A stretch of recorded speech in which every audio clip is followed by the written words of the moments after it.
Hello,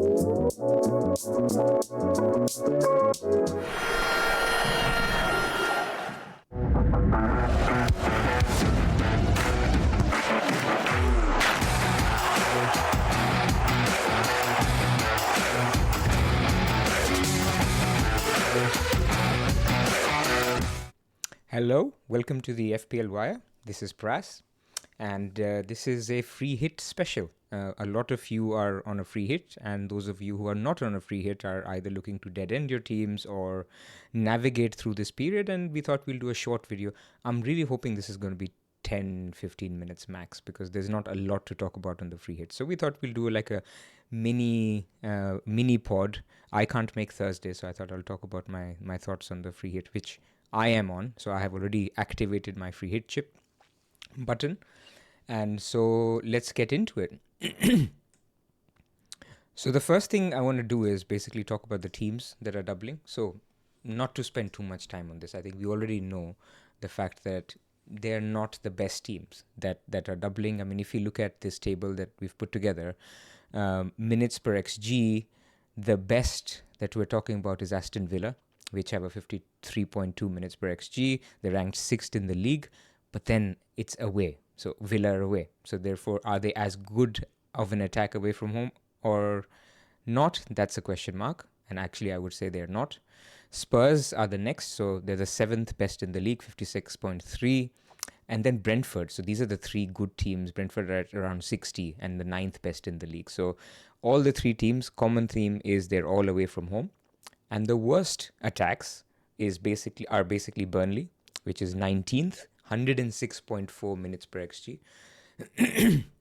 And then you have a bucket of basically these teams from 13 to 17, which is West Ham, not a great attack, 69.1 minutes per XG, going up to Fulham, 73, Luton, 78, and Nottingham Forest, 79. So one interesting thing here is actually Nottingham Forest as a whole season are a worse attack than Luton. I don't think many people are surprised by that, but here's some of the surprising things in XG conceded. Luton are actually bottom, maybe not a surprise, but they are a little bit better than home. So they have a minutes per XG conceded of 46, so almost 2 goals a game is what they're expected to concede. Then other bad teams in defense. So actually, first surprise, West Ham is a worse defense from an underlying data perspective than Burnley. So people who are looking at Villa assets may want to note that. Again, home versus away, but still 53.5 is pretty bad. Burnley 54.2, ranked 17th in the league. Not great. And Fulham, which is 56.4, again, they're 15th best in the league, or you could say the 6th worst in terms of XG conceded. So who are the good teams? So Villa are pretty okay. They're the 5th best defense in the league overall, which is 68.4. And then you have a couple of okay teams, which are Nottingham Forest. Again, a little bit of a surprise for me that over the season, they're the 8th best defense in the league. And then Brentford, mid-table, 63.7. That puts them 10th. And the last surprise I want to talk to you about is Tottenham. They're 12th or the 8th or 9th worst defense in the league. So again, not really a surprise. And the summary here is, and again, no secret, there are no good defenses to back because the good defenses or the good attacks are away from home. So you just don't know what will be the outcome of these games. Let's go to some player data. And this is a very busy table, but I'm going to try to expand it if I can. So let's start from the top. This is all players that are involved in this blank game week that are under 8.5 million. And they're sorted by non-pen XGI. And I miss my Richarlison, a great pick who served me really well. I wish he was fit. That might even have changed my chip strategy, but Richarlison is right up top there. 0.64, which is very, very good. Then you have Bailey, actually, which was interesting. Actually, when you watch him, you know that he's creating a lot. He's involved a lot in the games. But one thing to note is of his 0.62 non-pen XGI, only 0.28. So less than half of it is coming from actual XG. So mostly he's basically making some space, putting in a cross and creating XG. And nothing wrong with that. It's just for you to know the explosiveness is less if the non-pen XGI is coming from assists rather than goals. A bit like Salah versus De Bruyne, the common difference.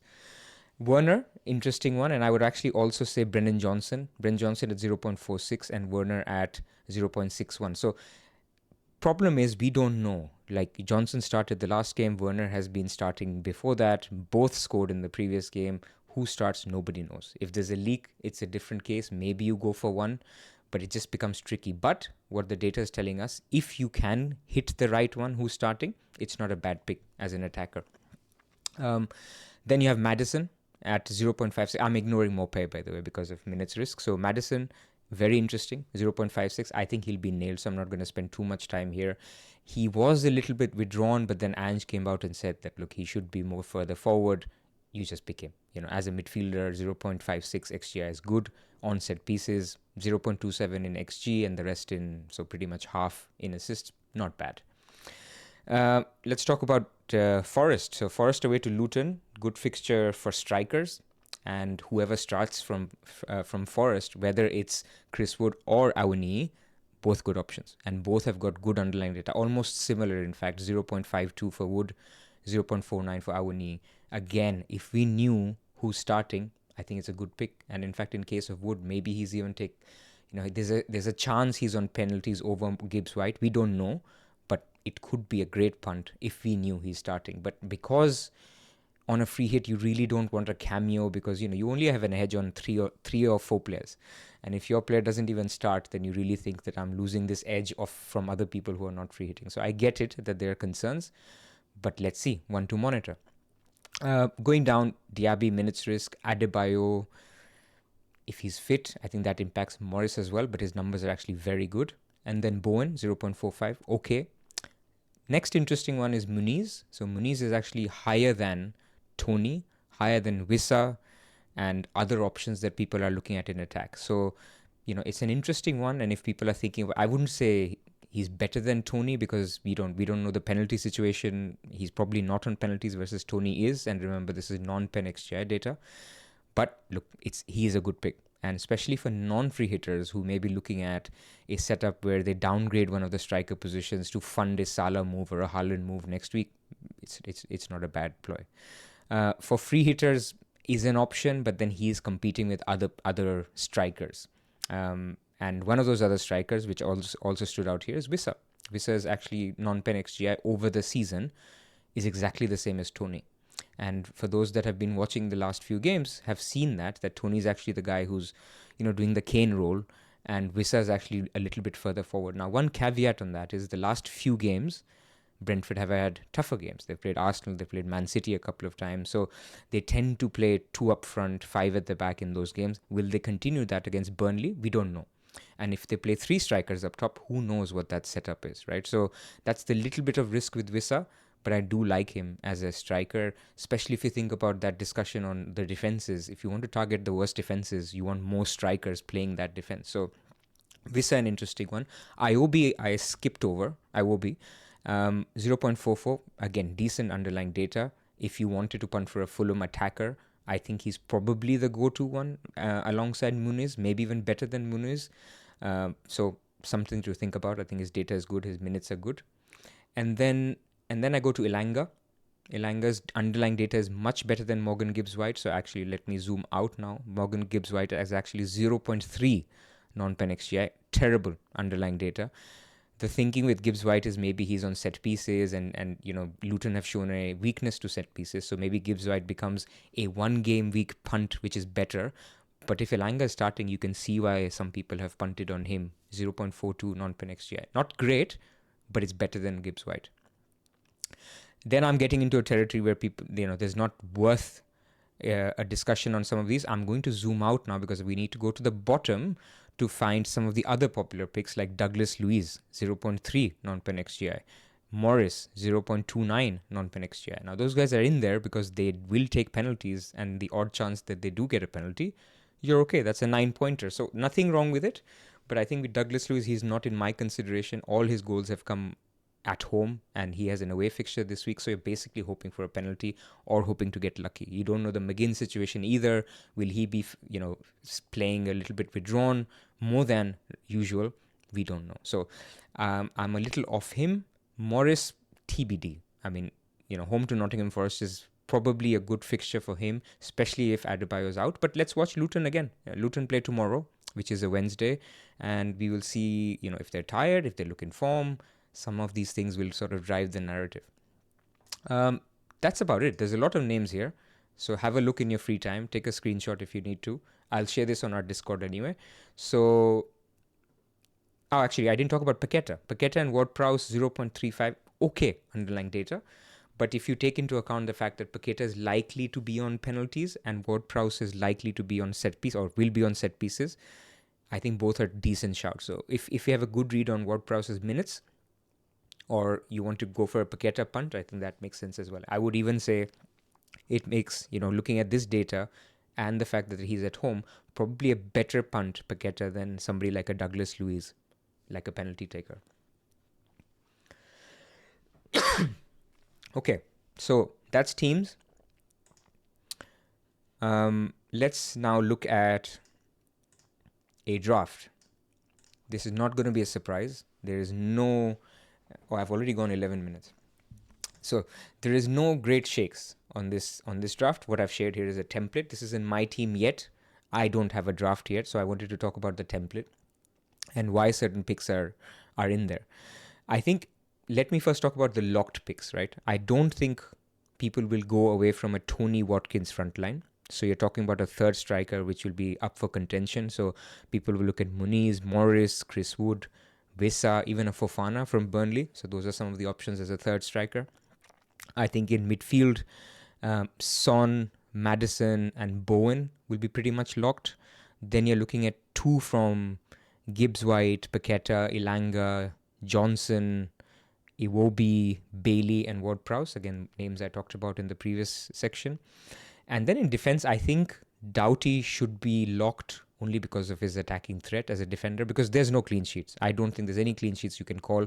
Probably the team with the highest clean sheet odds would be Brentford, which is why the template here you see has double Brentford defense, but there is zero confidence in a clean sheet here. I think so apart from Doughty, the locked defender, if he is fit, would be Reguilon for me. Again, set pieces, attacking threat, and good clean sheet odds. And then I think it's open season apart from that.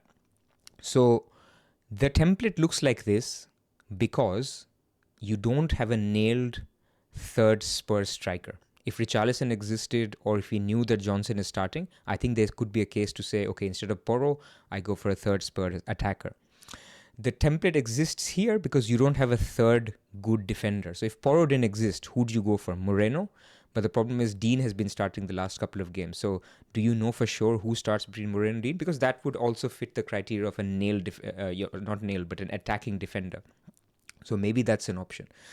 So this is where people are actually debating. And then the last spot is the goalkeeper spot. Again, out of ideas. I mean, I would think Flecken is in the reckoning, but Sells from Nottingham Forest away to Luton may be an option. Martinez could be an option. Leno, and I'll tell you why Leno is interesting. If you were to take a view that all goalkeepers are going to concede, then pick the goalkeeper who you think will face the most number of shots, because you get the most save points. So that's the only thinking, and that's where people would be thinking in terms of their spot. So I repeat, in the template, we're looking at the moment, Flecken, Porro, Doughty, Reguilon. Then in midfield, Maddison, Bowen, Son, Gibbs-White, and Paqueta. In attack, Morris, Tony, and Watkins. This you will see everywhere around your timeline. For non-free hitters, if you can get to some of these locked players that I talked about, I don't think you need to be breaking your team to get the other two, the right fourth midfielder or the right third attacker. Just see where you can get to. I also wanted to then talk about a team that I'm looking at that would be a fun team that I wish I could get to if things fall in a certain way. Let me see what's happening with this slide. Yeah, there you go. So this is my wish team, if things work out in a certain way. And the wish team is as follows. I would like to start Wissa as my third striker, because you saw from my player data that I'm not a fan of Morris's underlying numbers. Muniz is okay, but I do think Wissa has some kind of potential against Burnley. He's getting at the end of the chances. He scored 3 in the last 3, I think. So, but this is what one change does. If I have to go for a Wissa, I have to find another goalkeeper from the previous template, right? So at the moment, I'm looking at sells, but it could be Martinez, it could be someone else. But here's the other fun thing. Let's assume that we have conviction that Johnson is starting. I don't know how. Maybe Werner has a niggle, or Ange actually says we want to start Johnson again, or we get a leak. Then I do like the idea of going against the Spurs defense and saying I just want to back the attack, because they have 2-3 goals in them against anyone, frankly. And if that happens, then I want to be part of that attack. So this is kind of a fun front seven, which I was thinking about, which is basically triple Spurs attack, double Brentford attack, Watkins. So again, going back to that conversation of who are the best attacking teams, it's these three. And then you add Bowen, because Bowen's just decent anyway.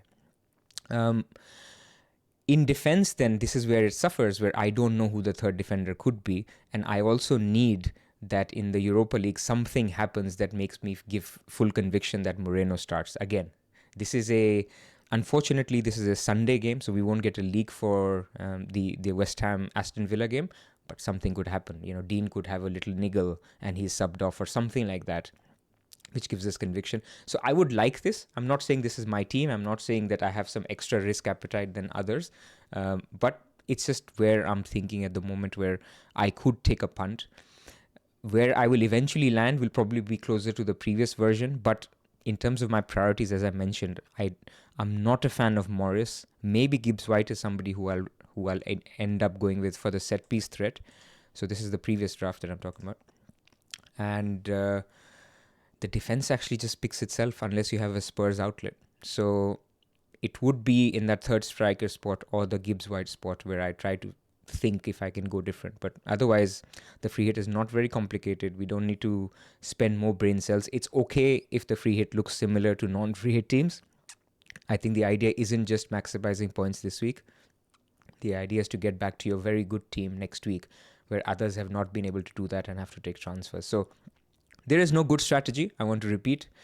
There is a strategy that is optimal for your particular team, and if that works for you, go with that. There is no right or wrong. So good luck if you're on free hit, and if you're not, then you have to see where the free hitters are going. So obviously wait for the games on Thursday and then make your picks as you navigate to either dead ending, or maybe you've just wildcarded and you want to get through this period without injuries and just make sure you capture the big hitters.